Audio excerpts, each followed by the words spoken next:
This episode is brought to you by Patriot Gold Group. Protect your retirement assets. Take the time to speak with the experts over at Patriot Gold. Now, as you may have heard by now, they've been the top-rated gold IRA dealer for 7 years in a row. Go to patriotgoldgroup.com or call 1-888-621-3856 for a free investor guide.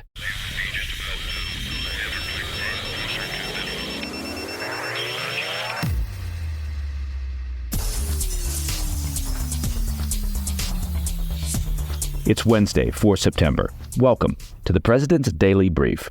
I'm Mike Baker, your eyes and ears on the world stage. All right, let's get briefed. First up, Chinese government-backed trolls are ramping up their efforts to influence U.S. voters ahead of the 2024 presidential election.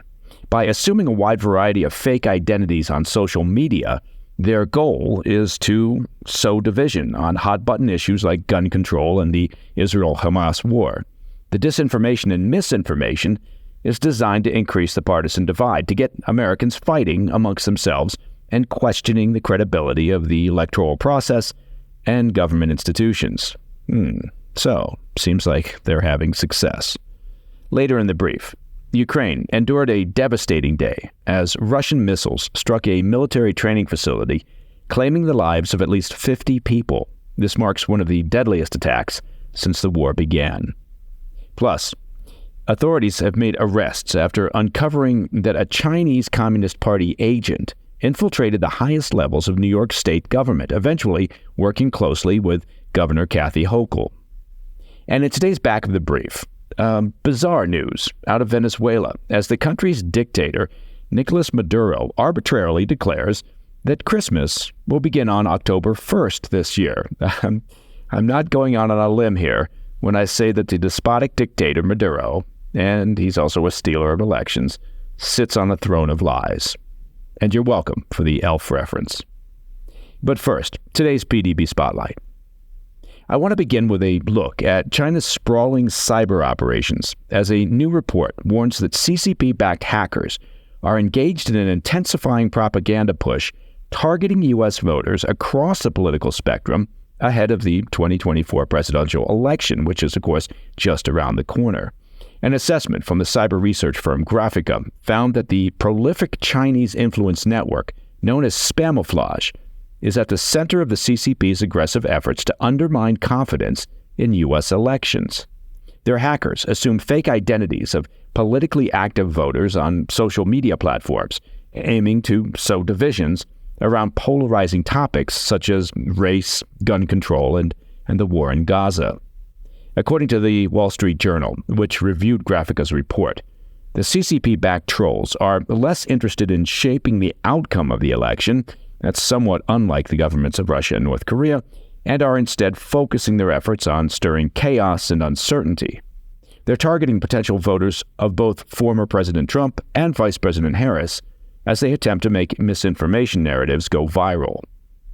While researchers noted that these operations typically fail to gain much traction, some have had a large impact, particularly on the CCP-linked social media platform TikTok. In one example, a hacker posing as a 31-year-old conservative Trump supporter with an account called The Harlan Report published videos pushing fake narratives that collectively garnered millions of views. The most notable video was posted July 10th, and it was of President Biden at a recent NATO summit in Washington.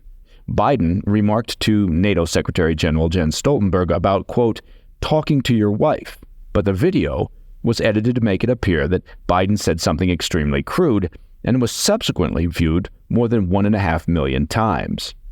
Jack Stubbs, chief intelligence officer at Graphica, warned the Journal, quote, one of the world's largest covert online influence operations, an operation run by Chinese state-linked actors, has become more aggressive in its efforts to infiltrate and sway U.S. political conversations ahead of the election, end quote. TikTok, which appears to be the hackers' favorite propaganda vehicle, banned the Harlan Report following an inquiry by the Wall Street Journal, saying they regularly work to remove covert influence operations from their platform. Still, the Graphica report warns that the platform is still littered with foreign cyber trolls.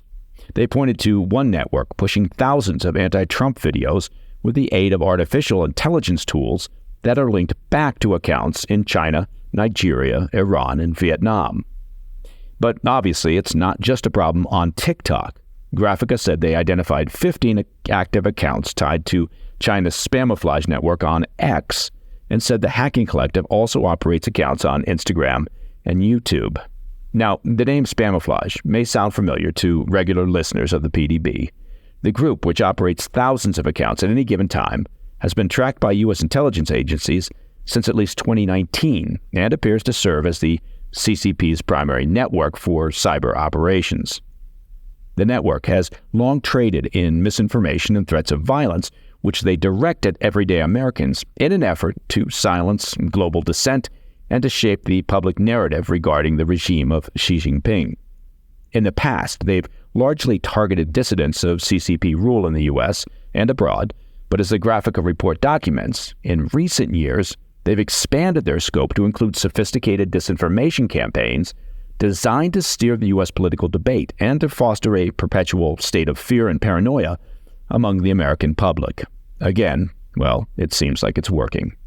Social media companies such as Meta, Google, YouTube, and X are struggling to stay ahead of the activity due to the sheer volume of posts and scale of the network. While private researchers discovered the Chinese operation more than 4 years ago, the U.S. government and Meta were only able to publicly confirm its ties to the CCP this past fall. To the surprise of no one, China continues to deny that any such networks exist. We never heard of such a thing. A spokesman for China's embassy in Washington told the Journal that the report, quote, has no factual basis and is full of prejudice and malicious speculation against China, end quote. Now, the problem with these efforts by the Chinese regime and others, notably Russia and Iran, is that they have the easy job. All they do is just keep throwing crap at the internet wall and see what sticks. The American public, well, they've got the heavy lift. The public has to try and ascertain what is true, what's accurate, corroborated by facts, and, conversely, what is crap. The problem is most folks, well, become comfortable just reading and watching what they happen to agree with. So you get siloed. You're in an echo chamber, which makes the job of hostile actors like Spamiflage and the Chinese regime all the more easier. And frankly, it's only going to get worse between now and November 5th. So it's down to the individual to take the time and effort to try and understand if what they're reading on social media is accurate, to understand the actual source of the post, to figure out what is and isn't crap before pushing the repost button or sending it on to friends and family. All right, coming up after the break, Ukraine suffers one of the deadliest attacks of the war as Russian missiles hit a military facility, killing at least 50. And arrests are made after a Chinese Communist Party agent infiltrates New York state government, working closely with Governor Kathy Hochul. We'll have those stories when we come back. Welcome back to the PDB. Shifting our attention to the war in Eastern Europe, Ukraine is reeling from a devastating missile strike that killed scores of people on Tuesday as the Putin regime continues their relentless bombardment of the country. Russian forces launched 2 ballistic missiles at a military training academy and a nearby hospital in eastern Ukraine on Tuesday, killing more than 50 people and wounding more than 200. Ukrainian officials said it was among the deadliest Russian attacks on Ukrainian territory since the conflict broke out. That's according to a report from the Associated Press. One of the missiles tore through the main building of the Poltava Military Institute of Communications in the eastern Ukrainian city of Poltava, collapsing several stories and showering the area in concrete and glass. A nearby hospital was also struck and 10 apartment buildings sustained damage. The scene on the ground was grim, with witnesses describing seeing pools of blood outside the military academy as search and rescue workers sifted through the rubble to look for survivors. As of Tuesday evening, the death toll stood at 51, but officials said another 18 people were still thought to be buried under the debris. Ukrainian President Zelensky condemned the strike and said he has ordered an investigation. And the regional governor of Poltava called it, quote, a great tragedy for the region and ordered citizens to observe 3 days of mourning beginning on Wednesday. In a Telegram post, the regional governor said, quote, the enemy certainly must answer for all its crimes against humanity. Now, for some context, the Poltava Military Institute of Communications trained soldiers in military communications and electronic warfare tactics, including drone operations. And of course, the drone operations have proven critical to Ukraine's recent battlefield successes inside Russia's Kursk region. The Kremlin has not commented on the strikes, and it remains unclear whether the dead and wounded are limited to Ukrainian military personnel or if civilians, who are often directly targeted by Russia, were among the victims. In the wake of the attack, Zelensky called for Western allies to boost their military aid to Ukraine, particularly with air defense systems like the Patriot missile system. He also reiterated his request that allies supply long-range missiles and ease current restrictions to allow Kyiv to strike deeper into Russian territory, something that the U.S. has balked at in the past over fears of escalation. But on that score, it does appear that the Biden administration is warming to the idea. According to a Reuters report, the U.S. is close to signing an agreement with Ukraine to supply long-range cruise missiles that could reach deep into Russia. While the agreement is not finalized, an announcement is expected sometime this fall, though Kyiv will reportedly still have to wait several months as the U.S. irons out unspecified technical issues. Okay, turning our attention back to the U.S., Linda Sun, the former deputy chief of staff to New York Governor Kathy Hochul, was arrested Tuesday on federal charges for allegedly acting as an undisclosed agent for China, accepting millions of dollars in exchange for actions that benefited the Chinese Communist Party, the CCP. The 41-year-old Sun had been employed in various roles within the New York state government for nearly 14 years, serving under Governor Hochul and her predecessor, Andrew Cuomo.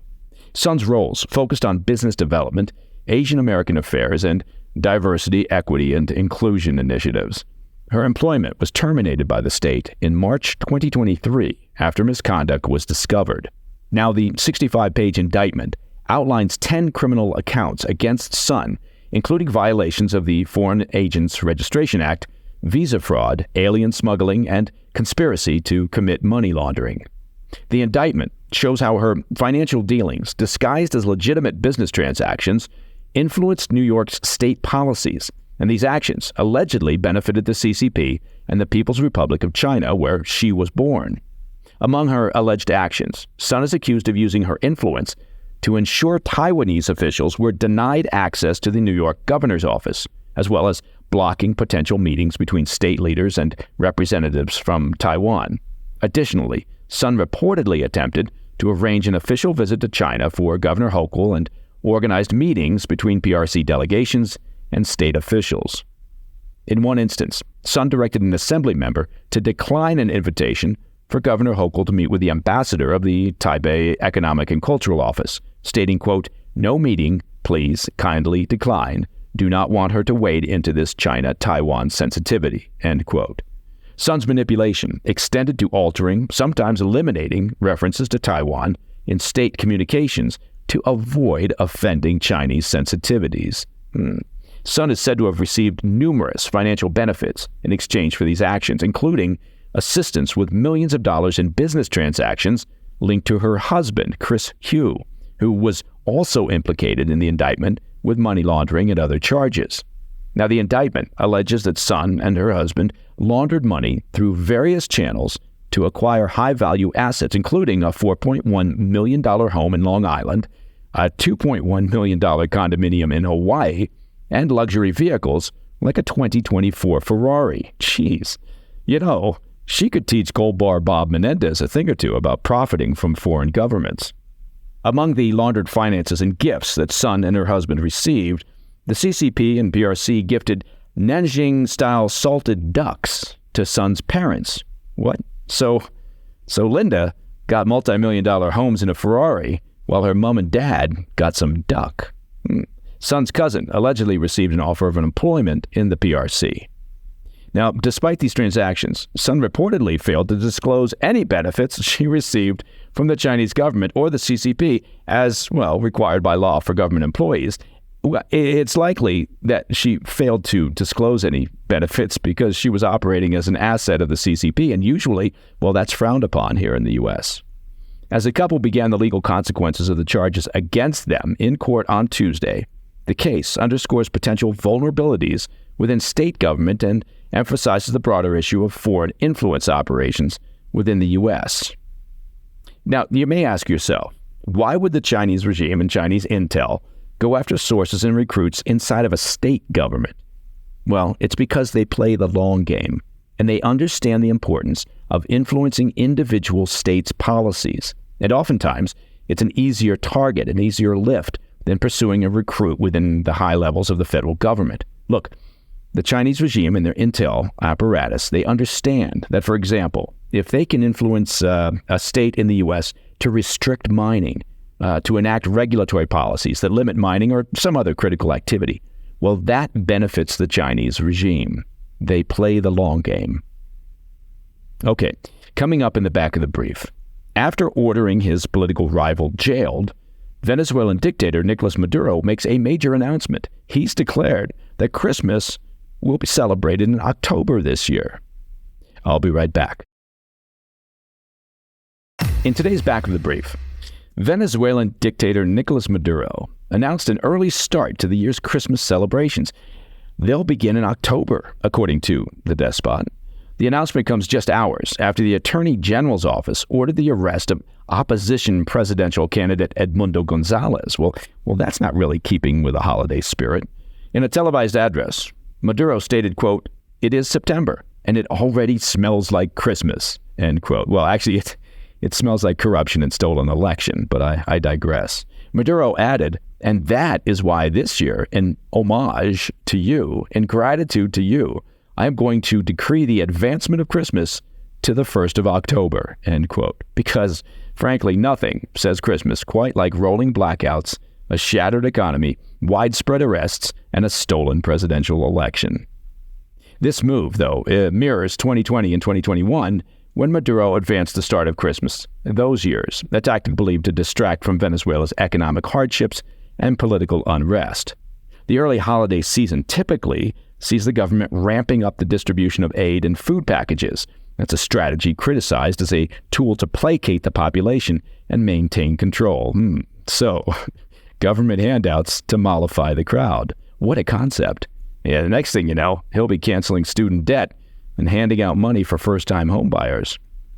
In the same announcement, the dictator also addressed the nationwide blackouts, which affected roughly 80% of the country last week.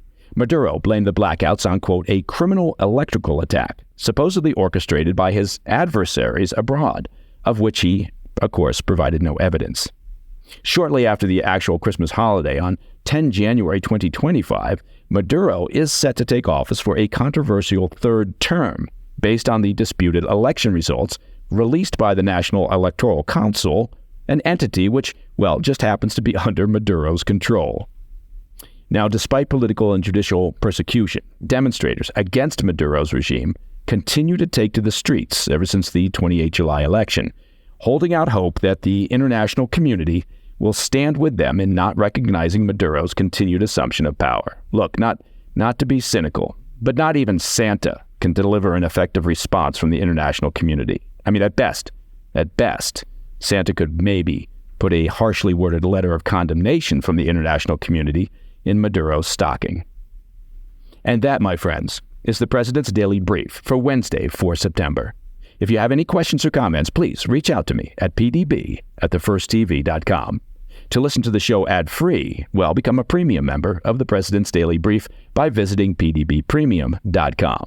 And don't forget, check out our YouTube channel. It's chock full of good stuff. Just go to YouTube and look for @President's Daily Brief. I'm Mike Baker. I'll be back later today with the PDB Afternoon Bulletin.